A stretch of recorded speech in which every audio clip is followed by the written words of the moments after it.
กำลังติดตามช่องทำเป็นทีมทีวีออนไลน์กลุ่มพระสงฆ์อุบาสกอุบาสิการ่วมกันเผยแผ่ธรรมะออนไลน์ไลฟ์สดทาง Facebook YouTube สถานีวิทยุ FM คลื่น 104.50 เมกะเฮิรตซ์วัดไฟหินจังหวัดเชียงใหม่พร้อมตึงเครือข่ายคลื่นสีขาว8จังหวัดภาคเหนือซึ่งในค่ำคืนวันนี้ก็เป็นคืนวันอาทิตย์นะที่26เดือนมิถุนายนปีพุทธศักราช2565นะซึ่งเก่ากับผมอัตมภาพพระครูโสพลปริยัติก็ได้นำรายการเห็นธรรมเห็นเรานะเห็นเราเห็นธรรมมาพบกับบรรดาท่านผู้ฟังท่านผู้ชมเป็นประจำนะทุกคืนวันอาทิตย์ก็เวลาตั้งแต่20:00 นเป็นต้นไปนะจนถึงเวลาประมาณ20:00 นซึ่งบรรดาท่านผู้ฟังท่านผู้ชมก็สามารถนะที่จะให้กำลังใจนะโดยการกดติดตามนะกดไลค์กดแชร์เพื่อเป็นธรรมทานยิ่งแชร์นักก็ได้บุญนักนะแชร์น้อยก็ได้บุญน้อยบ่แชร์ก็บ่ได้บุญฉะนั้นซึ่งบรรดาท่านผู้ฟังก็สามารถที่จะร่วมบริจาคเป็นสนากุศลกับช่องทำเป็นทีมก็ตั้งธนาคารไทยพาณิชย์เนาะเลขที่บัญชีก็1452447นะ00-8ชื่อบัญชีก็พระไทยธรรมกิจนะพระมหาชันชัยพรหมประดิษฐ์หรือว่าพระจตุรงค์ชูศรีแล้วก็แห่งธนาคารนึงก็เป็นธนาคารกสิกรไทยเนาะเลขที่บัญชีก็376225327327-2นะชื่อบัญชีนั้นก็พระมหาดวงทิพย์นะปริยัตถารีฉะนั้นบรรดาท่านผู้ฟังทั้งหลายนอกจากนั้นก็บรรดาท่านผู้ฟังก็สามารถนะที่จะส่งข้อความมาทางอินบ็อกซ์นะมาทางอินบ็อกซ์ก็วันนี้ก็สามารถที่จะสนทนาธรรมกับผู้ร่วมรายการของเฮาได้ซึ่งโดยเฉพาะวันนี้ก็ได้กราบนิมนต์พระมหาเถระที่จะมาร่วมรายการของเฮาในวันนี้ซึ่งวันนี้ก็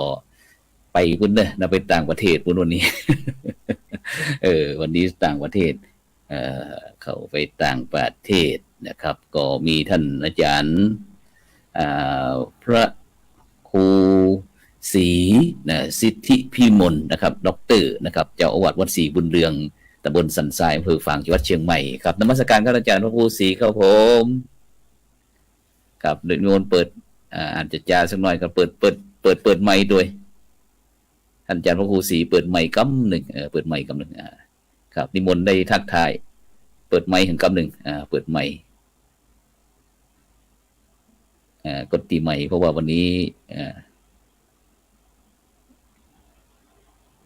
วันใดตอนนี้ท่านอาจารย์พระครูศรีช่วยเปิดไมค์ด้วยครับผมโอเคครับอาจารย์พระครูได้ยินหรือยังครับครับชัดเจนครับผมนิมนต์ได้ทักทายกับบรรดาท่านผู้ฟังครับผมครับผมครับวันนี้เป็นกรณีพิเศษวันนี้ไม่ใช่คนเดียววันนี้เป็นคนคู่ครับวันนี้ท่านอาจารย์พระครูศรีอยู่ที่ไหนครับตอนนี้ตอนนี้ผมอยู่ที่เมืองไซที่ประเทศลาวครับพอดีท่านอาจารย์ที่นั่งอยู่ข้างผมนี่คือท่านอาจารย์พระมหาดาวสยามวชิรปัญโยครับผมด็อกเตอร์และก็เป็นผู้อำนวยการวิทยาเขตขอนแก่นครับโอ้สาธุครับอาจารย์มหาดาวสยามนี่ชื่อเสียงโด่งดังมากครับนมัสการครับครับนมัสเตครับนมัสเตครับอาจารย์พระครูครับผมครับผมครับผมว่าครับตอนนี้อยู่ที่ไหนกันครับผมตอนนี้อยู่ที่เมืองไซครับเมืองไซนี่อยู่แขวงอุดมไซครับประเทศลาวแขวงอุดมไซของพี่น้องท่านอาจารย์ไปปฏิบัติศาสนกิจอย่างพอดีมีลูกศิษย์อยู่ที่ผมครับอยู่ที่ขอนแก่นเปิ้นไฟปิ๊กบ้านผมเลยปาเปิ้นมาแอวแล้วก็เลยปรึกษาอาจารย์พระครูศรีว่าใครมาตัวก็นี่นะเพราะว่าโควิดมันกันกล้าแล้วก็มาทดสอบรถไฟความไวสูงความเร็วสูงเลยครับอาจารย์ครับเป็นจะได้พ่องรถไฟความเร็วดีครับดีครับเพราะว่า แต่ก่อนถ้าเฮาลูกเวียงจันทร์มาถึงเพนี่ประมาณ18ชั่วโมงครับบัดเดี๋ยวนี้ใช้เวลา4ชั่วโมงเกินครับครับผมนั่งสบายแต่ว่าในรถไฟเนี่ยเพิ่นบอกคือกินบอกคือขายน้ำขายอาหารอย่างแต่ว่ายกเว้นแต่เฮามาตัวนี้ได้อยู่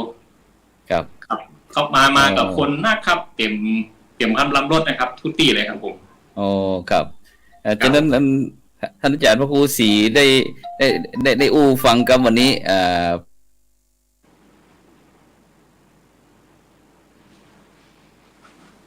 ท่านอาจารย์พระครูศรีได้ช่วยอู้การเดินทางไปปฏิบัติศาสนกิจวันนี้โดยมีการวางแผนจะได้พ้องครับก็เบื้องต้นขอสวัสดีกับท่านอาจารย์พระครูโสพลปริยัติและกับผู้ร่วมรายการได้ยินว่าวันนี้มีท่านอาจารย์พระครูสมุสุภโชคนะครับมาร่วมรายการโดยและก็สวัสดีท่านผู้ชมรายการเห็นธรรมเห็นเราเห็นธรรมที่ทางท่านอาจารย์พระครูโสพลปริยัติได้จัดขึ้นทุกวันอาทิตย์ได้กราบอาราธนานิมนต์พระเถระครูบาอาจารย์ที่มีความรู้ความสามารถเข้ามาอู้เอ่ยในส่วนของกิจการพระพุทธศาสนาในหลายมุมมองนะครับซึ่งผมนั้นที่ได้มาประเทศลาวครั้งนี้นั้นท่านอาจารย์มหาดาวได้ชักชวนครับเพราะว่ามีพระนิสิตที่ไปเรียนมหาลัยที่มจรที่ขอนแก่นครับนักพอสมควรและวันนี้เป็นเคสหนึ่งครับที่เปิ้นเป็นชาวชนเผ่าครับแล้วก็อยู่ไกลท่านอาจารย์ไปมาถึงสกาฝนตกอย่างที่บอกนะแล้วก็หารถโฟร์วิวไปได้แล้วก็พอไปมันได้ก็เลยเปิ้นพักอยู่วัดห้างระบบบางโอ้เปิ้นขึ้นตนเดียวอีกนั้นแล้วเขาก็ลงอยู่ที่เมืองไซก็มาดูวัฒนธรรมบ้านเปิ้นครับอาจารย์ครับวันนี้เนี่ยโอ้ผมนึกถึงท่านอาจารย์เลยว่าให้ท่านอาจารย์ฟังว่ามันมีวัดหนึ่งชื่อวัดอย่างท่านอาจารย์วัดที่เขาไปที่เป็นเล่าให้ฟังเป็นวัดสำคัญครับเพิ่นบอกว่าชนเผ่าที่ท่านน่ะเพิ่นไปขุดปะพระพุทธรูปท่านอาจารย์พระพุทธรูปสำคัญนะวันพรุ่งนี้เนี่ยจะเป็นวันครบรอบ700 ปีที่เอาพระพุทธรูปมาไว้ที่ท่านมีคนเอาเรือเอารถเอาอย่างไปลากพระพุทธรูปบ่ออกครับแต่มีชาวบ้าน7 คนที่เปิ้นอยู่กันด้วยความหมู่บ้านนี่เป็นชาวเขาครับเป็นชาวขมุครับอาจารย์แล้วก็รักษาศีล5รักษาศีล5นะเปิ้นจะเป็นกฎของหมู่บ้านเปิ้นครับเข้าของเปิ้นจะบ่มีการลักห่างกันจะบ่มีห่างกันนะรักษาศีล5เนี่ยเป็นกฎของขมุชุมชนนี้เลยแล้วจะมีคนที่รักษาศีล5ค่อนข้างจะดีของหมู่บ้าน7 คนเอาฝ้ายเนี่ยไปมัดนะป้ายสีนะครับไปมั่นแล้วก็อัญเชิญหลักมาเนี่ยจึงพระพุทธรูปนี่จึงขึ้นมาได้ครับแล้วก็เดี๋ยวนี้ประดิษฐานอยู่ที่วัดคงประจำวัดมาได้พอดีขึ้นไปนมัสการครับผมแล้วก็ท่านนี้เป็นเจ้าคณะเขตเจ้าคณะแขวงนะครับเป็นเราฟังครับฉะนั้นมีโครงการที่เขาจะไปเยี่ยมเยียนพระพุทธศาสนาลุ่มน้ำโขงของเขานี่สักกี่วันครับท่านอาจารย์พระครูศรีครับผมมาตัวท่านอาจารย์อยู่ในลาวนี่ประมาณ7 วันครับท่านอาจารย์เปิ้นพามาครับเปิ้นก็มีหลายที่ที่จะพาไปแล้วเปิ้นมาทำวิดีโอเกี่ยวกับคล้ายๆสารคดีสั้นๆนะครับโอ้ครับตอนนี้มนท่านอาจารย์มหาดาวสยามได้อู้ฟังกับภารกิจที่ท่านอาจารย์เดินทางไปที่สปป.ลาวมีเดี๋ยวเฮาอู้ถึงมจร.ที่วิทยาของขอนแก่นสักหน่อยหนึ่งเนาะเป็นจะได้พ้องครับวันนี้ตอนนี้เป็นบรรยากาศของนิสิตนักศึกษาของเฮาปีนี้ที่ขอนแก่นเป็นจะได้พ้องครับขอนแก่นก็ปีแรกเนี่ยครับปีแรกเนี่ยรู้สึกว่านิสิตเฮาก็ค่อนข้างลดลงอยู่ท่านอาจารย์ครับแต่ว่านิสิตต่างชาติโดยเฉพาะนิสิตสปป.ลาวเนี่ยสมาธิครับครับเดี๋ยวเปิดไมค์เลยครับเปิดกล้องวิดีโอนี่ก็คือรวมถึงหมดครับผมตั้งแต่ปี1ถึงปี4แล้วก็ท่านเจ้าคุณโสพลพัฒนาประดิษฐ์รองอธิการเนี่ยเปิ้นก็คือผมเป็นผู้ประสานงานหมายความว่าในชุมชนอินโดจีนนะเพราะว่าครับผมเฮาก็ถือนโยบายว่าเฮาไปที่ไหนเนี่ยเฮา เขาแปลงสะพานหรือแปลงแปลงขัวเนาะถ้าอย่างเนาะก็ต้องแปลงกำแพงถ้าแปลงกำแพงมันปิดตัวเก่าแต่ถ้าเขาสะพานเนี่ยเขาจะเชื่อมโยงผู้ตี้ผู้ต่างแล้วก็หมายของอย่างผมเนี่ยผมก็ไปหลายที่เนาะอย่างลาวพ่อกัมพูชาพ่อเวียดนามพ่อแล้วก็ไปแถวอินเดียแล้วก็เอากับไปหูไปเชื่อมสัมพันธ์ไว้ครับแล้วการเชื่อมสัมพันธ์ที่ดีที่สุดเนี่ยถ้าอยากครับผมจุโลกไปเอาไปฟังกู้เป็นทางการเตือนกินข้าวปลาอย่างก่อนครับไปกินข้าวปลาอย่างก่อนไปหูจักมักคุ้นไปเล่นไปนะครับพอดีผมเจสูนเนี่ยดังนั้นที่เราเนี่ยเราก็ได้นิสิตนักครับเพราะว่าเราใจวิธีคุ้นเคยเป็นส่วนตัวนะถ้าอยากเนาะเขาจะสังเกตว่าถ้าเราไปหน่วยงานไหนครับถ้าเราหูไผ่ตั้งในท่านน่ะเราจะได้รับความสะดวกสบายแม่บอกว่าที่ไหนที่ไทยหรือที่ลาวจังเลยครับอาจารย์เนาะถ้าเราหูคนภายในสมมติเราติดต่อที่ไหนจังถ้าอยู่หันโอ้กำเยอะยัดจัดการเฮ้ยนะเหมือนยังไงที่ลาวเหมือนกันครับลาวเนี่ยนิสิตมจรขอนแก่นนี่ที่จบไปแล้วเนี่ยประมาณเกือบ100ครับผมแล้วเอากับบีกระจายอยู่คุณตี้ครับแล้วตอนนี้ปีนี้ปี2565นี้ไอ้วิทยาเขตขอนแก่นของเฮานี่ได้เปิดไอ้สาขาหรือว่าระดับใดพ้องครับทั้งขอนแก่นครับขอนแก่นนี่จำง่ายๆเลยครับอาจารย์ครับ654ครับผม654หมายถึง6ก็คือหมายก็ไปสุมาเตอร์กูคิด864ครับ864หมายความว่าระดับปริญญาตรีมี8หลักสูตรปริญญาโทมี6หลักสูตรปริญญาเอกมีอยู่4ครับผม864ครับผม864ครับ864 8ก็คือพุทธปรัชญาเนาะแล้วก็รปศรัฐศาสตร์สังคมภาษาไทยนิติศาสตร์แล้วก็นิติศาสตร์แล้วก็พัฒนาชุมชนรวมแล้ว8หลักสูตรครับผมครับแล้วก็6ล่าสุดนี่ก็คือภาษาไทยครับที่จะเปิดปอโทปอเอกก็จะมีพุทธปรัชญาแล้วก็สังคมแล้วก็รัฐศาสตร์รวมแล้ว4ครับผมอันนี้ก็คือแล้วก็กับดุษฎีบัณฑิตนี้เปิดอย่างของพุทธปรัชญาครับสังคมแล้วก็พุทธบริหารการศึกษาครับผมโอ้โหสาธุฉะนั้นตอนนี้เนี่ยปิดรับสมัครหรือยังครับนิสิตนักศึกษาต่างๆปอเอกนี่ยังบ่ปิดเด้อครับเพราะว่าจะเปิดเดือนหน้าเนาะครับเนาะเดือนหน้าจะครับผมตรงนี้ที่ยังมีสิทธิ์อยู่พอดีมาเนี่ยท่านอาจารย์ครับพอดีต่อเนื่องจากอินเดียเพราะว่าคราวแรกนี่ผมกับปาทีมงานไปสำรวจพุทธสถานแล้วก็ทำวิดีโอเกี่ยวกับท่องแดนพุทธภูมิแล้วก็ถ่ายทางลง YouTube นะจ๊ะเนาะเพราะว่าเผยแพร่เป็นวิชาการเพื่อนพอประเดี๋ยวนี้เขาจะเฉพาะสถานีวิทยุหรือว่าพื้นเมืองผู้ซื้อว่ามันไปถึงผู้ชมน้อยแต่ถ้าเอาทำเป็น YouTube มันก็ไปได้พุทธิเนาะอาจารย์เนาะมันหลายพรมแดนมันหลายพรมแดนผมเคยทำหนังสือเกี่ยวกับพุทธภูมิพิมพ์หนังสือแล้วมันต้นทุนสูงครับต้นทุนสูงแล้วก็นักด้วยแล้วก็เอาไปต่างประเทศมันก็ยากแต่ว่าถ้าเราทำวิดีโอเนี่ยมันจะง่ายก็เลยทำแล้วก็ไปอินเดียแล้วก็เลยถือโอกาสมาแอลทั้งที่ตัวแล้วก็ถือโอกาสมากับครูคารวะครูบาอาจารย์แล้วก็หันมาดวดตามเส้นทางนี้โดยอาจารย์เท่าหน้าอาจารย์จะมาร่วมกันนิมนต์ครับผมโอ้แน่นอนครับอยากจะไปแล้วครับซึ่งวันนี้ถือว่าเป็นโชคดีของบรรดาท่านผู้ฟังท่านผู้ชมแล้วก็เป็นเกียรติอย่างยิ่งกับช่องทำเป็นทีของเฮาถึงวันนี้เฮาออกอากาศแม้กระทั่งเป็นทั้ง Facebook ทั้ง YouTube นะครับแล้วก็สถานีวิทยุ FM คลื่น 104.50 เมกะเฮิรตซ์แล้วก็พร้อมถึงสถานีวิทยุเครือข่ายคลื่นสีขาว8จังหวัดภาคเหนือนะครับเพราะว่าทีวีออนไลน์ของเฮานี้มันขยายไป8ช่องทางนะซึ่งก็เป็นสื่อในการเผยแพร่อย่างที่ท่านอาจารย์พระมหาดาวสยามซึ่งวันนี้บอกว่าโชคดีเพราะว่าเคยฝังใจว่าพระมหาดาวสยามตรงนี้ได้เขียนเกี่ยวกับเรื่อง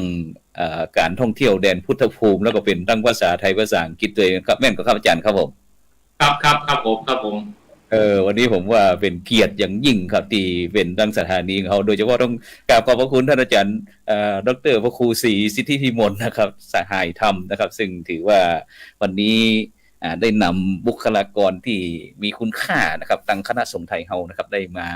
มีโอกาสแล้วก็โดยเฉพาะตอนนี้เพิ่นไปปฏิบัติศาสนกิจที่สปป.ลาวแขวงเมืองไซหลวงพระบางนะอาจารย์เนาะ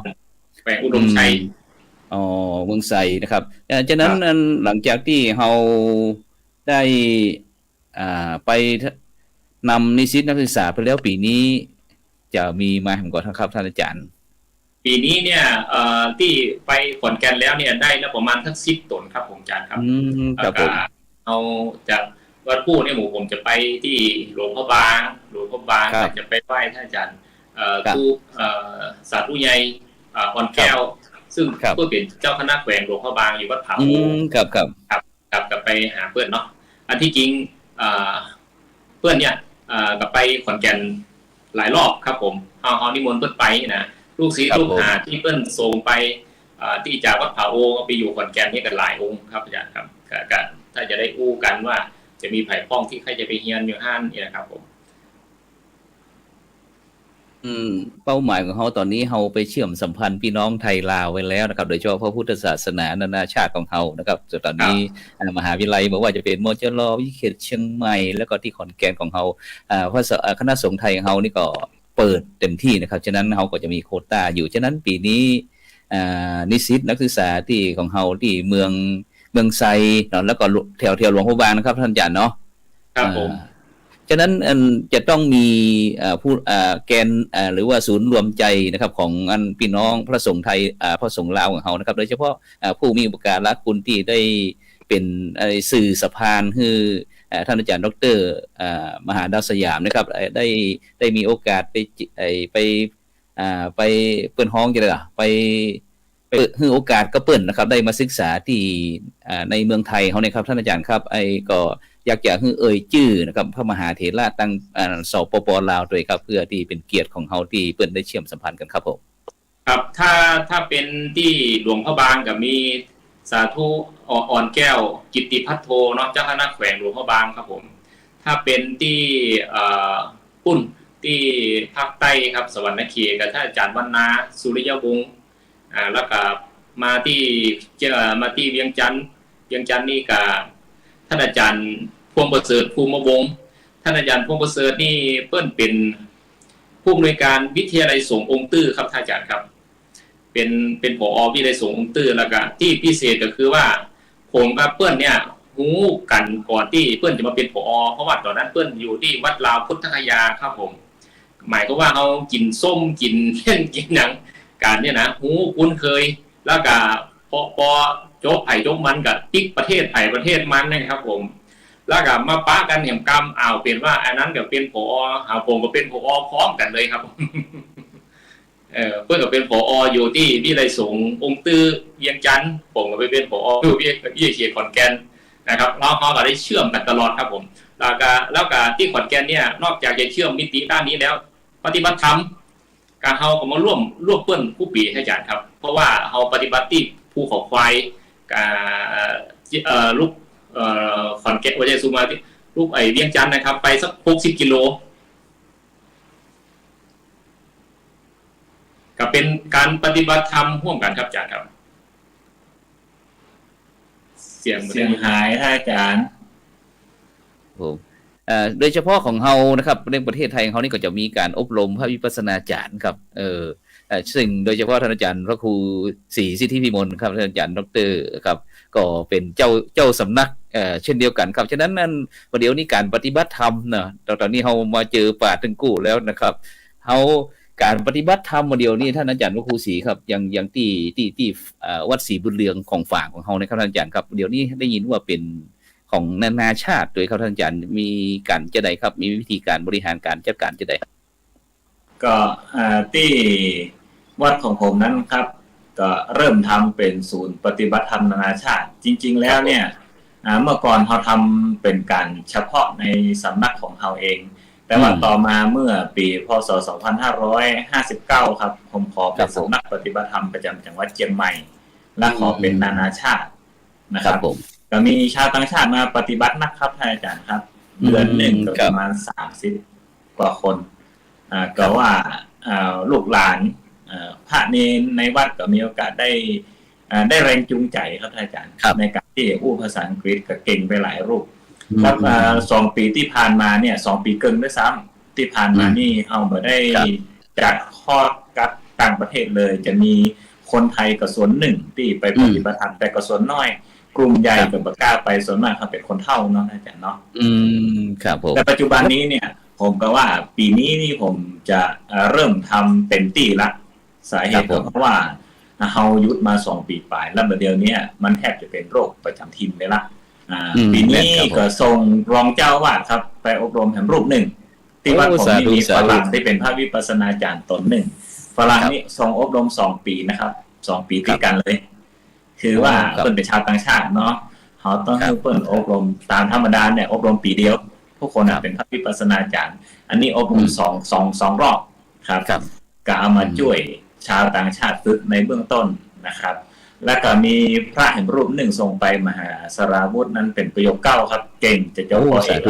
ก็ส่งไปอบรมพระวิปัสสนาจารย์เป็นรองเจ้าวาดผมเนี่ยก็จะเอามาช่วยงานแห่งรูปหนึ่งซึ่งปีนี้เนี่ยก็คงจะได้ปฏิบัติการทำกันเต็มที่ครับท่านอาจารย์ครับนานาชาติก็จะเปิดเต็มที่แล้วก็จะมีส่วนของเจ้าบ้านที่เป็นคนเฒ่าคนแก่ผมตั้งไว้3 ศูนย์ครับมีพุทธธรรมรักษาพุทธรักษาที่วัดศรีบุญเรืองธรรมรักษาที่วัดน้ำมะหลวง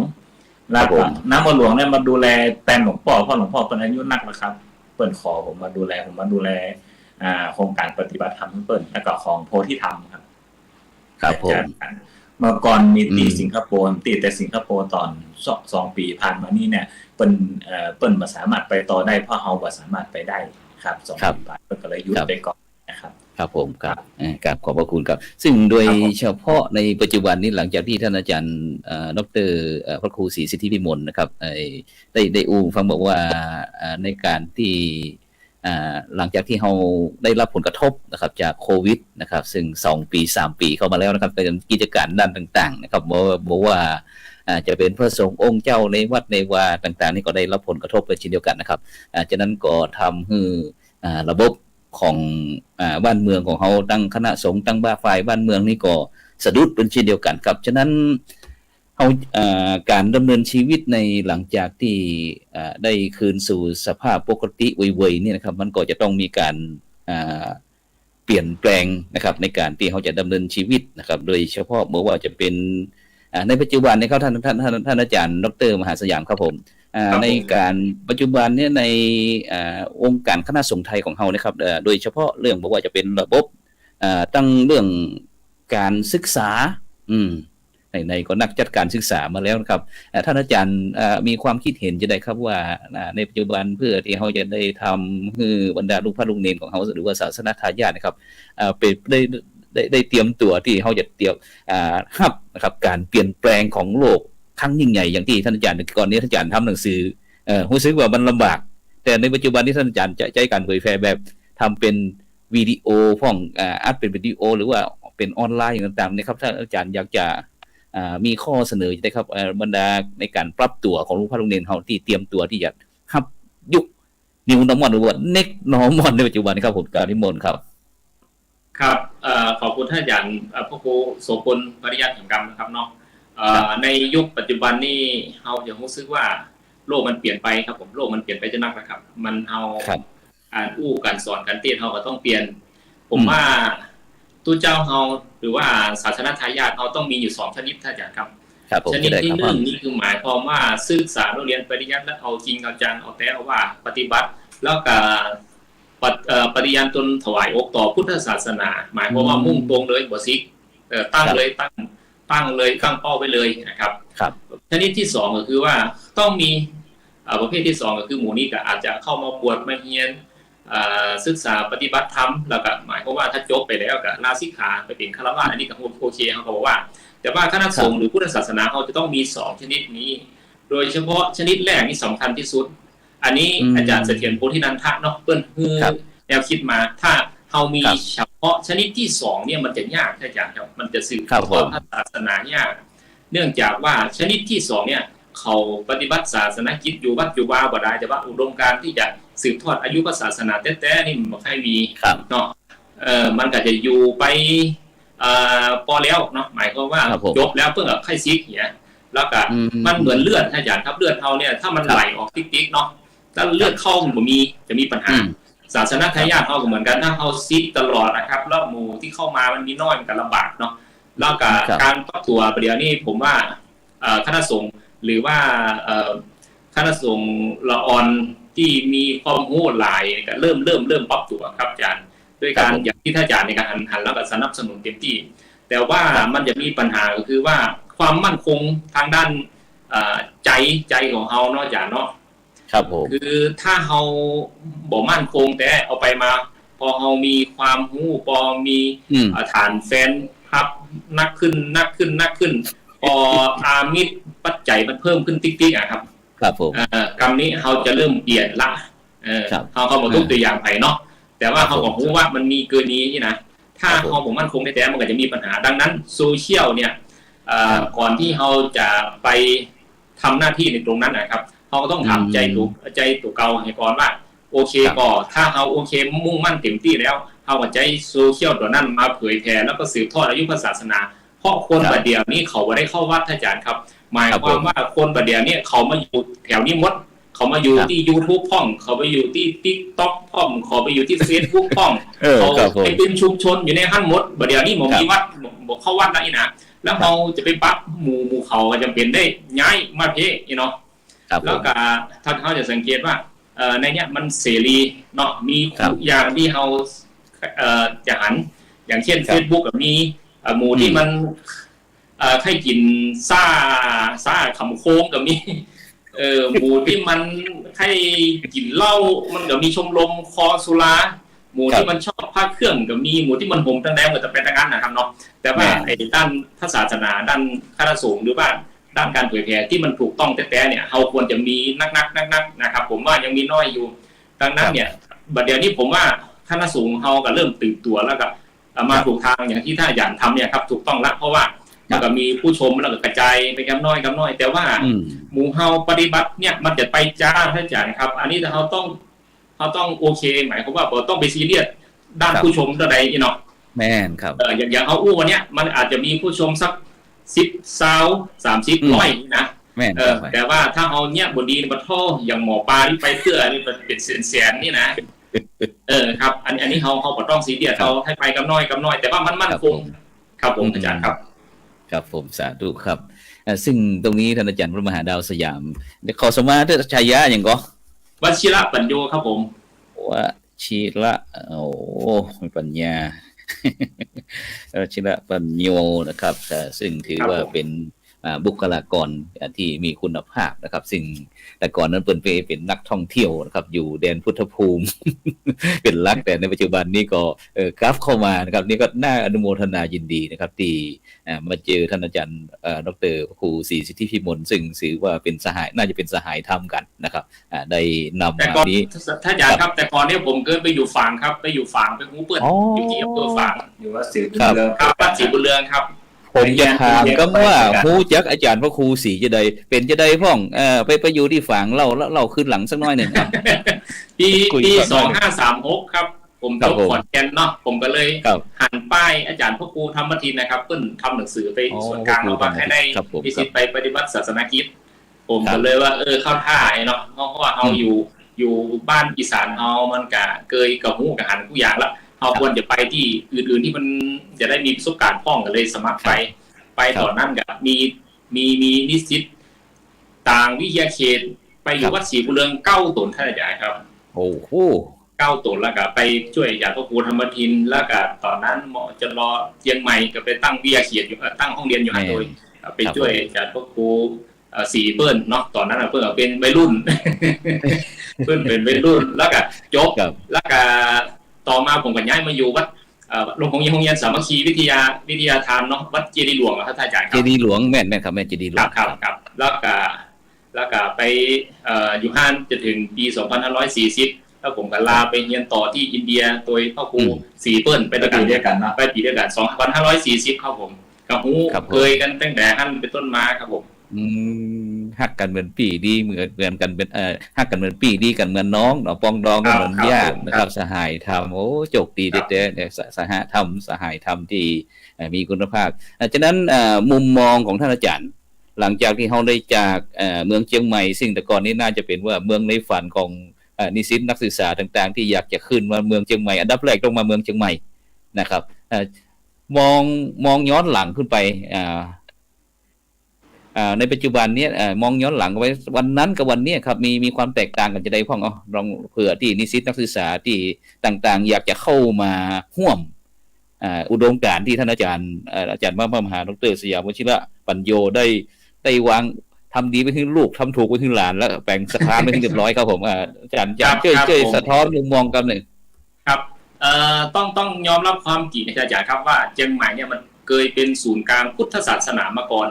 ครับนะครับเอาของรู้ว่าถ้าเราเรียนพุทธประวัติเรียนประวัติพุทธศาสนาสังคายนาครั้งที่8ก็เริ่มต้นที่เชียงใหม่อาจารย์เนาะวัดเจ็ดยอดดังนั้นคณะสงฆ์สมัยนั้นเนี่ยเพิ่นรุ่งเรืองสุดขีดมีความรู้ด้านพระไตรปิฎกแตกฉานจึงขนาดสามารถแต่งคัมภีร์เยอะแยะเนาะประเลิศประเตยอย่างเช่นวงคลสูตรอันนี้เอาหูกับเป็นผลงานแล้วก็เป็นผลงานชั้นยอดจนฮอดประเดี๋ยวนี้ก็เป็นตำราเฮียนของหมู่บาลีเนาะอาจารย์เนาะใช่ครับเนี่ยประเดี๋ยวนี้มันความยิ่งใหญ่แล้วยังไงเขาจะสืบทอดความยิ่งใหญ่ด้านพุทธศาสนาของเชียงใหม่นี้ไปได้เนาะผมว่ามันก็ต้องระดมหลายฝ่ายเพราะว่าเขาก็ต้องยอมรับความจริงว่าประเดี๋ยวนี้ละอ่อนบอกว่าที่ไหนครับบอกว่าที่เชียงใหม่หรือว่าที่ไหนมันก็เริ่มห่างไปพ้องละมันก็มีคนอายุสัก50-60ประเดี๋ยวนี้ที่ช่วยเหลือที่ดูแลคณะสงฆ์วัดวาพระศาสนาอยู่อันนี้ประเด็นที่เราจะต้องเนี่ยใดเราจะได้ดึงหมู่เขาเนี่ยมาศึกษามาหันความสนใจแห่งกรรมขึ้นเนี่ยท่านอาจารย์ครับแต่ว่ามนต์เสน่ห์ของคำว่าล้านนาเชียงใหม่เนี่ยมันยังมีอยู่ท่านอาจารย์ครับแล้วขนาดว่าผมอยู่อีสานเนี่ยผมว่าเชียงใหม่ที่เข้าท่าเฮ้ยอันนี้ผมเป็นคนอีสานเดี๋ยวผมพยายามอู้เมืองนะมันแรกแม่นครับแม่นได้ครับเมื่อเริ่มแต่ก่อนที่ผมอู้ได้ข้องเดือนนี้ก่อนแต่ประเดี๋ยวนี้มันไปอยู่อีสานครับผมนี่ก็เป็นบทบาทของท่านอาจารย์พระมหาดาวสยามวชิรปัญโยนะครับที่ได้สะท้อนมาซึ่งความจริงในปัจจุบันนี้สมัยก่อนนั้นก็บทบาทของพระสงฆ์เจ้าเฮาจะว่านาคก็คือนะแต่ในปัจจุบันนี้เฮาจะหันว่าหลากหลายนะครับหลากหลายฉะนั้นท่านมันโดยเฉพาะในตอนนี้นะครับในตอนนี้ก็เฮาก็ได้มีผู้ร่วมรายการแห่งรูปหนึ่งนะครับซึ่งก็เป็นพระสงฆ์นักพัฒนารุ่นใหม่โดยเฉพาะเพราะว่างานคณะสงฆ์ของเขานอกจากที่จะมี6ด้านอย่างที่ก็กระผมธรรมภาพได้ฟังบอกว่างานคณะสงฆ์เนี่ยมันมีตั้งแต่เรื่องการปกครองการเผยแพร่การศึก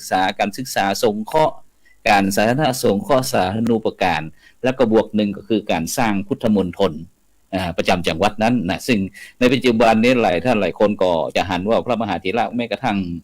มหาเถรสมาคมของเขานะก็ได้แบ่งบทบาทหน้าที่กันโดยเฉพาะในปัจจุบันนี้ก็จะมีตึงโครงการวัดประชารัฐสร้างสุขนะครับวัดชุมชนคุณธรรมรักตามรักบวรบ้านวัดราชการโรงเรียนพ่องแล้วโดยเฉพาะที่แห่งโครงการหนึ่งที่เกิดขึ้นในสมัยพระเดชพระคุณเจ้าพระคุณสมเด็จพระมหาราชมังคลาจารย์ช่วงพระปุญโญนะครับอดีตผู้ปฏิบัติหน้าที่สมเด็จพระสังฆราชวัดปากน้ำนะครับได้สร้างงานนะครับคือคณะสงฆ์ของเครื่องห้องว่าโครงการหมู่บ้านรักษาศีล5นะครับซึ่งตอนนี้ก็คนเหนือเขาก็ได้ออกตรวจเยี่ยมนะครับตั้งแต่วันที่20เป็นต้นมาแล้วครับตั้งแต่วันที่20นั้นก็ที่บ้านทาปะซักอำเภอแม่ทาจังหวัดลำพูนนะครับวันที่21นั้นก็จะบ้านแม่หอยนะครับตำบลบ้านหลวงอำเภอจอมทองจังหวัดเชียงใหม่แล้วก็วันที่23นั้นก็จะเป็นบ้านห้วยขานนะครับอำเภอตำบลหมอกจำแปนะครับอำเภอเมืองจังหวัดแม่ฮ่องสอนนะครับแล้วก็วันพุธนี้ก็จะไปที่อำเภอเทิงนะครับอำเภอเทิงครับจากนั้นที่อำเภอเทิงแล้วก็จะมาที่พะเยาก็ไปที่ตุงจางน่านนะครับจากนั้นวันนี้เราได้ผลผลิตของหมู่บ้านรักษาศีล5ตอนนี้เสียงจะสะท้อนหน่อยครับเนาะที่สุภโชคต้องบอกเปิดเสียงด้วยลูกต้องใจอันนั้นเลยใจหูฟังลูกนะวันนี้ก็ได้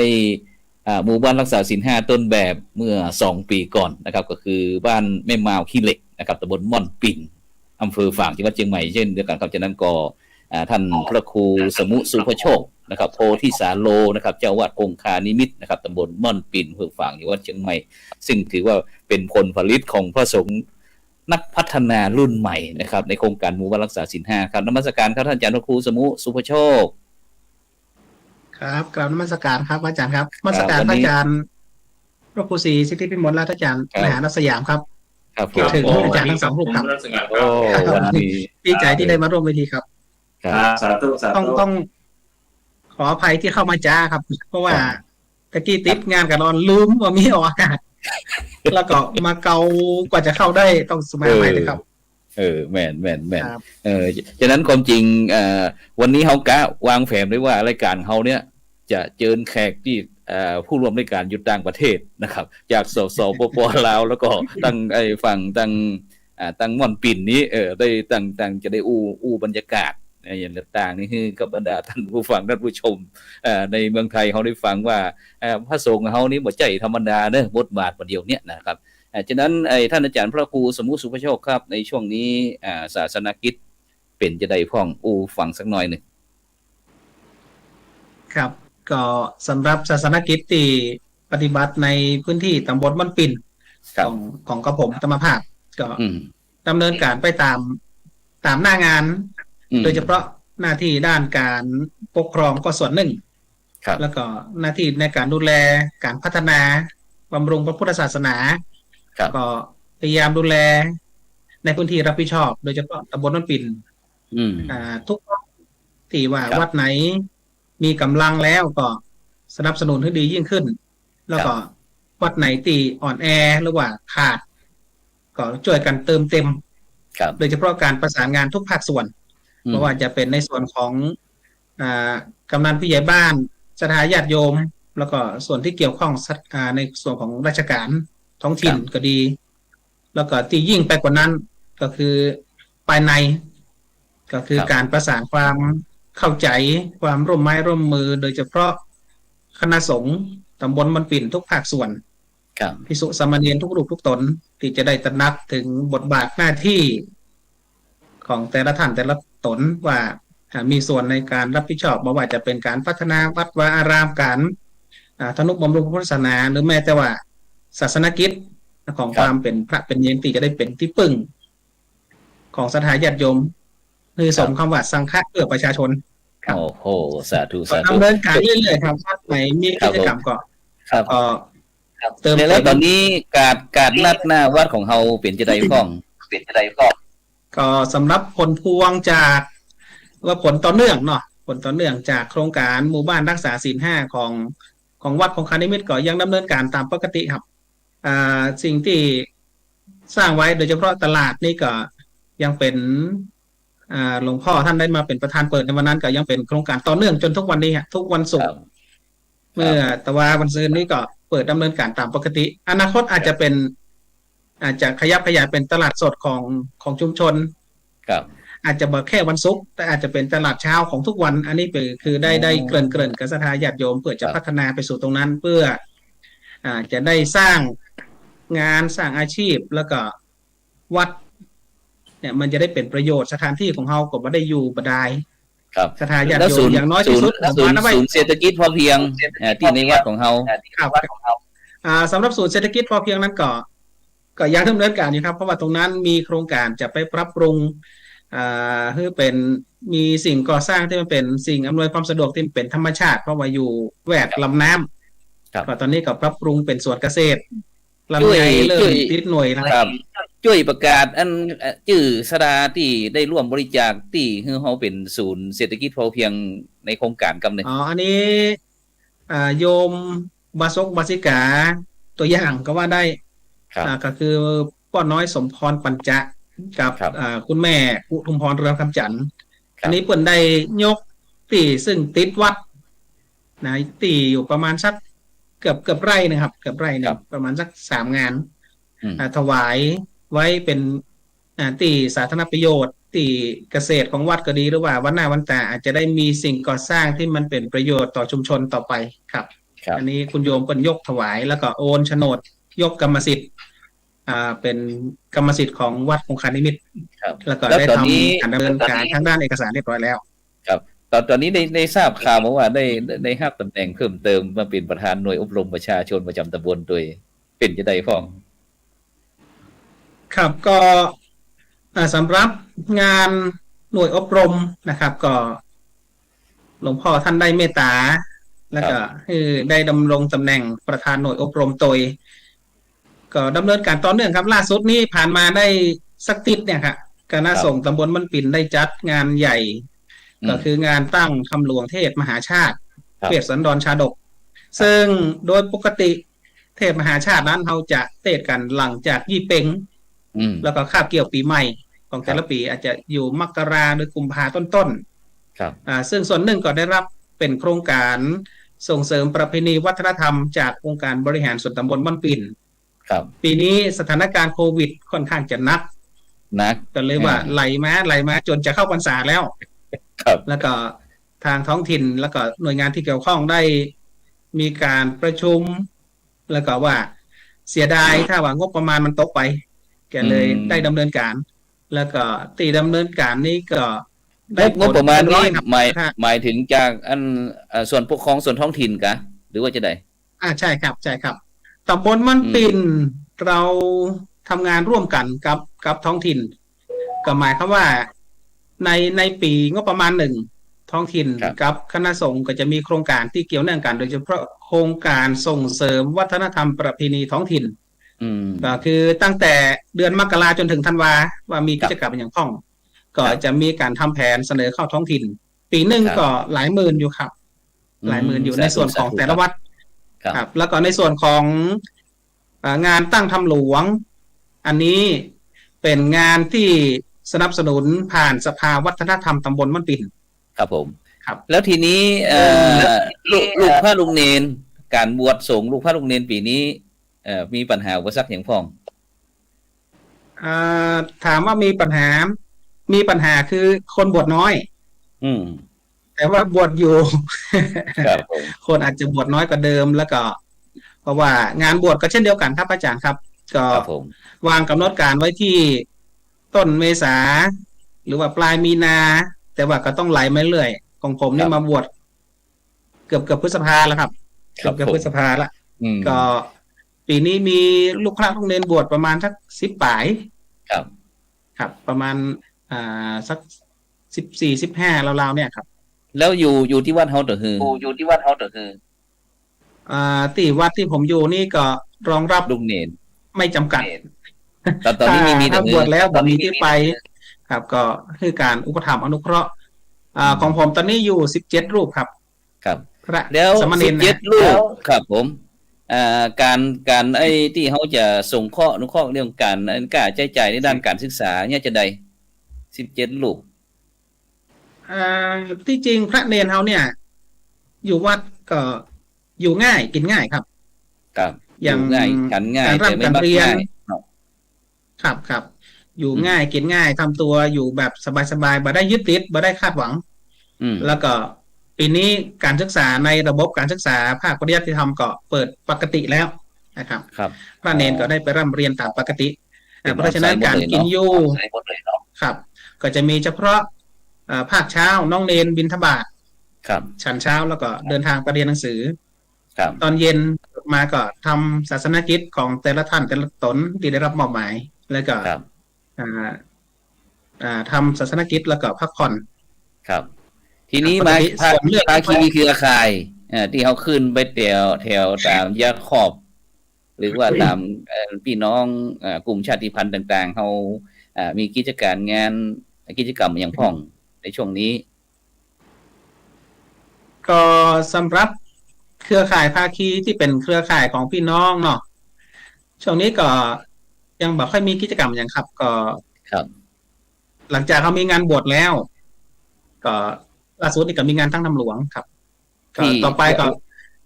วัดอย่างก็ที่เอาขึ้นไปสร้างวัดครับสำหรับในตำบลมันปิ่นนี่ผมรูปธรรมภาพดูแลเกี่ยวกับวัดอย่างที่เกริ่นไปเมื่อสักครู่ว่าวัดไหนที่ อ่อนแออยู่เราก็ไปช่วยเติมเต็มนะครับ ครับ โดยเฉพาะวัดที่เป็นพี่น้องชาติพันธุ์เนี่ยก็คือ ครับ พระภิกษุสามเณรที่อยู่ในนั้นเองก็ ครับ ยังค่อนข้างจะได้รับการศึกษาที่ยังบ่มากเท่าที่ควร ครับ เราก็มีหน้าที่เอาการศึกษาเข้าไป แล้วก็ไปเติมเต็มในที่นี้ก็คือ ไปช่วยสอนศรัทธาญาติโยมตัวเองชี้แนะชี้นำทำให้ดู ครับ แล้วก็ดูแลอยู่3-4 วัดครับอาจารย์ครับ ครับผมครับสาธุครับผม ก็มี ครับ วัดห้วยมากเลี่ยมมีวัดนอแล วัดสวนช้างแล้วก็ ครับ วัดห้วยจะนุที่ดูแลแบบเกือบจะว่า100%ก็ได้ ครับผม คือช่วยดูแลทุกอย่างร่วมกับเจ้าวาดของเปิ้นร่วมกับ ครับ พระเนรร่วมกับชุมชน ครับ คือเราเป็นแค่ส่วนหนึ่งที่ไปช่วยชี้แนะ แล้วก็ขับเคลื่อนตรงไหน ครับ ที่ ผม มันเหนือบ่ากว่าแรงเราสามารถอนุเคราะห์ได้ก็ ครับ ได้ดำเนินส่วนนั้นให้มันราบรื่นไปครับ ครับสาธุครับ ที่ผมตรงนี้คือท่านอาจารย์พระครูสมุสุภโชคครับได้ฟังนี่ก็เพื่อที่อยากจะไปถึงท่านอาจารย์ดรทั้งกู้บอกว่าจะเป็นท่านอาจารย์ดรพระครูศรีสิทธิพิมลท่านอาจารย์ดรพระมหาดาวสยามวชิระปัญโยนะครับได้หันว่าพระได้น้อยตนหนึ่งครับได้มีบทบาทในเฮาพอแล้วการงานนักมากนะครับฉะนั้นอยากจะให้ท่านอาจารย์ดรมหาดาวสยามนะได้ช่วยมองหันบทบาทตรงนี้มันเป็นจะได้ฟังครับบทบาทที่อย่างที่ท่านพระครูสมุสุภโชคได้ฟังครับท่านอาจารย์มีความคิดเห็นจะได้ฟังครับว่าในปัจจุบันในบทบาทหน้าที่ของพระสงฆ์เจ้าเขานักแท้ๆนะครับกราบนิมนต์ครับครับเบื้องต้นก็ขออนุโมทนาครับอาจารย์พระครูสมุสุภโชคเนาะครับเนาะหน้าที่ของคณะสงฆ์เฮาก็อยู่ที่ว่าเฮาได้รับมอบหมายจากคณะสงฆ์ในส่วนใดพ้องนี่นะครับอย่างท่านอาจารย์พระโชคอาจจะได้ดูแลเรื่องของด้านการปกครองเนาะด้านการปกครองก็จะมีหลายมิติการเข้าไปสนับสนุนวัดไหนที่เปิ้นขาดเขินเนาะเปิ้นก็อาจารย์จะได้ช่วยเหลืออันไหนที่เป็นสมบูรณ์แล้วเฮาก็โอเคไปให้คำแนะนำให้มันสมบูรณ์ยิ่งขึ้นอันนี้ด้านการปกครองเนาะแล้วมิติด้านการบังคับประพฤติตักเตือนพระธรรมวินัยของคณะสงฆ์บอกคือมันนอกโลกนอกทางแล้วไปเนาะอันนี้เราจะหันว่าโซเชียลนี่เขาจะเล่นงานเขานักนี่นะมันมีข้อเปรียบเทียบท่านอาจารย์ครับเปรียบเทียบคือว่าคณะสงฆ์ที่เราเนี่ยคณะสงฆ์ที่เราเนี่ยท่านอาจารย์ครับเขาจะพอดีว่าเปิ้นเป็นประเทศสังคมนิยมเนาะเปิ้นก็จะมีลักษณะว่าข่าวคณะสงฆ์บดีเนี่ยจะต้องขออนุมัติจากทางคณะสงฆ์แขวงก่อนที่จะออกข่าวอ๋อครับผมครับเขาจะสังเกตว่าที่ลาวเนี่ยข่าวดีไม่ได้ออกเลยหมายถึงว่าด้านคณะสงฆ์หรือว่าด้านไหนก็จ้างเตอบัดแจ้ว่าเขาบ่มีปัญหานะท่านอาจารย์ครับเขาก็มีปัญหาหลายอย่างขนาดนะนี่นะนักเหลือฮอก่อนแต่ว่าเขาไม่ได้ออกเลยคนด้านนอกก็เลยพูดว่าโอ้ยคณะสงฆ์ลาวเนี่ยถ้าอย่าดีขนาดนี้นะผมหันศรัทธาครับที่หลวงพ่อบางเนาะ5 ปีที่แล้วครับหันตู้เจ้าเตียวบิณฑบาตเพิ่นหันโอ้ยตู้เจ้าบ้านเพิ่นอย่างมาตีอันล่ำเรือฮะตู้เจ้าเฮามีก็สิมาอย่างมาถูกบางเงาล่ำเรือฮะมีก็ข่าวอันนี้พ้องนี่พ้องนี่นะหมายถึงว่าคนเฮามาหันที่หลวงพ่อบางนะอาจารย์เนาะครับผมอันนี้ผมก็เลยคิดในใจนะโอ้ยก็หามาได้บ่กี่วันก็จะได้ฮู้ได้อย่างใดว่าเพิ่นมีบ่มีนี่นะหันกับเพิ่นเกี่ยวบิณฑบาตเนาะก็จะโอ้ยอย่างเพิ่นเป็นพระอรหันต์นี่นะเนาะเฮานี่อุ้ยอย่ามาไอ้ปัญหาจังล่ำเรือตัวเจ้าฮอมันอย่ามาแย่เลยเนาะเพิ่นเดี๋ยวคิดจะแต่อันความจริงอันที่จริงเพิ่นมีปัญหาอาจารย์ครับแต่ว่าอันปัญหาเนี่ยมันก็มีตึงปัญหาเรื่องปริยัติเปิ้นก็บ่คืบหน้าบาลีเปิ้นก็บ่มีนักธรรมเปิ้นก็บ่มีการศึกษาเปิ้นก็บ่เดี๋ยวนี้เปิ้นก็อ่อนเปิ้นบางเปิ้นจากหมู่เฮาแล้วก็ปัญหาคณะสงฆ์บ่พอนะครับบัดเดี๋ยวนี้5พรรษา6พรรษาได้จะเป็นเจ้าคณะเมืองนะครับเจ้าคณะเมืองก็คือเจ้าคณะอำเภอหานะครับว่าบางคนเนี่ยบ่ได้จบปริญญาตรีเตื้อแต่ว่ามันบ่มีแต่จะเป็นได้เอาอย่างครับครับผมแล้วก็บัดเดี๋ยวนี้การบวชก็ลดลงเหมือนกับข้าเฮานี่นะครับมีเฉพาะตรงไหนที่มันมีศูนย์การศึกษาก็มีปัญหาหลายอย่างอยู่แต่ว่าเฮาจะบ่รู้อาหารด้านนี้เนี่ยนะครับดังนั้นเฮามันก็ทำหน้าที่ต่างกันเนาะอย่างผมก็จะส่วนใหญ่ก็จะดูแลด้านวิชาการเพราะว่าอยู่ในสถาบันการศึกษาแต่ว่าเฮาก็ต้องขับเคลื่อนตัวกันอาจารย์ครับด้านวิชาการอย่างเดียวเนี่ยมัน พุทธศาสนามันก็จะมันจะมีมิติเดียวมันจะมีปัญหามันก็ต้องมีด้านการปกครองด้านสาธารณูปการด้านการต่างประเทศด้านการเผยแพร่อย่างที่อาจารย์ว่ามี6ประการนะครับมันต้องขับเคลื่อนไปตัวกันครับอาจารย์ครับครับผมครับท่านอาจารย์พระครูศรีสิทธิวิมลครับอาจารย์ดรครับมีความคิดเห็นจะเสริมเติมเต็มที่ท่านอาจารย์พระมหาดาวสยามได้อู้ผมครับผมการนิมนต์ครับครับก็เขาอู้ถึงเรื่องของการเผยแพร่นะงานทั้งอย่างเนี่ยไม่ว่าจะเป็นเรื่องของการปกครองการเผยแพร่และการศึกษาและการสาธารณูปการการอย่างต่างๆที่มันมีอยู่เนี่ยหากเขาท่านทั้งหลายนั้นได้ปฏิบัติหน้าที่ในแต่ละส่วนอย่างเต็มกำลังถึงจะสมบูรณ์นะครับเพราะว่าครับผมหลายส่วนเนี่ยเขาอาจจะมีความรู้ความสามารถเพียงพอแต่ว่าความตั้งใจของมันเต็มที่ทำเต็มที่ทำดีที่สุดเนาะได้กระไรกระอันแล้วก็มันมีท่านหนึ่งเนี่ยที่มาร่วมรายการคือท่านสุภโชคเนี่ยผมต้องชื่นชมท่านนะเพราะว่าขยันสุภโชคนี่ขยันมากๆขยันทำงานอย่างนะก็ชื่นชมแกโดยตลอดซึ่งเป็นพระรุ่นใหม่ที่มีทั้งความรู้และความใส่ใจและความขยันสำคัญของความขยันนะครับก็ถ้ามีอย่างนี้นักๆเนี่ยมันน่าจะดีเอาจริงๆแล้วเนี่ยพระไทยเนี่ยหมู่เฮาเองเนี่ยผมอยากจะให้ทำงานร่วมกันใครเก่งด้านไหนเนี่ยอย่างท่านอาจารย์พระครูโสพลเฮาเนี่ยท่านเป็นคนที่ประสานซิฟทิศเก่งผมยอมรับท่านประสานซิฟทิศเก่งและก็พยายามใช้สิ่งที่มันเกิดขึ้นในยุค IT เนี่ยให้มันเกิดประโยชน์จริงๆแล้วอย่างท่านอาจารย์ดาวสยามว่าเฮาเนี่ยจะต้องใช้สิ่งที่เหมือนเดิมเนี่ยชุมนุมชนน่ะมันไปอยู่ที่ Facebook มันไปอยู่ที่ระบบนี้ทั้งหมดละเขาต้องตามไปเมื่อเขาตามไปเนี่ยเขาจะมีความรู้ความสามารถเท่าใดที่จะนำไปให้เขาได้สนใจ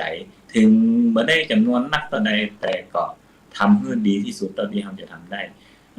คนเขาบ่สามารถจะมีความสามารถหมดต้องทำเป็นทีมท่านนะให้เก่งด้านไหนก็ดึงมาก็ทำมาแล้วก็หมู่เฮาจะไปอิจฉากันนะครับอันนี้สำคัญที่สุดละใครดีก็ต้องส่งเสริมซึ่งกันและกันซึ่งจะเป็นมิติใหม่ที่จะทำให้วงการคณะสงฆ์เนี่ยพัฒนาไปได้แล้วก็เอามีเป้าประสงค์อันเดียวกันก็คือจันลงพระศาสนาให้ดีและพัฒนาลูกหลานเขาเนี่ยนะการศึกษาการศึกษาเราต้องให้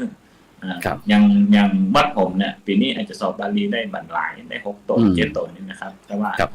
งบประมาณที่เขาใจไปเนี่ยมันอาจจะบ่คุ้มค่าสำหรับสิ่งที่มันได้มาแต่บางครั้งเขาก็ซื้อแต่เขาก็บ่คิดนักว่าเขาทำหน้าที่ของเขาให้มันดีที่สุดแต่ที่จะทำได้จำมันแต่นะครับเขาจะเหลือเป็นเจ้าวาด